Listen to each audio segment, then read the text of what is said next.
கேரளா கோட்டயத்தில் இருக்கும் திருநக்கரா ஸ்ரீ கிருஷ்ணா டெம்பிள். இங்கு கிருஷ்ணர் எப்போதும் பசியுடன் இருப்பார் என்று பக்தர்கள் நம்புகிறார்கள். ஒரு நாள் வழக்கம்போல் பூசாரி கோவில் கதவுகளை மூடி வீட்டிற்குச் சென்றார்.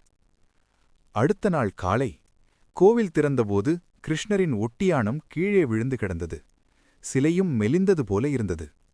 அந்த நேரத்தில் யாரோ ஒரு அந்நியர் வந்து, கண்ணனுக்கு நெய்வேத்தியம் சரியாக படைக்க வேண்டும், அவர் பசியோடு இருக்கக்கூடாது.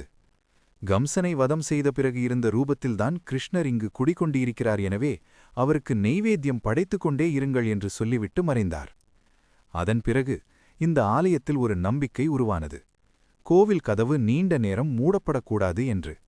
அதனால்தான் பூசாரி எப்போதும் ஒரு கோடரியை வைத்திருப்பார். கோவில் திறக்க தாமதமானால் கதவை உடைத்துக்கூட திறக்க அவருக்கு அனுமதி உண்டு. கிரகண நாள் ஆனாலும் கூட இந்த ஆலயத்தில் கோவில் நடை முழுவதும் சாத்தப்படாது.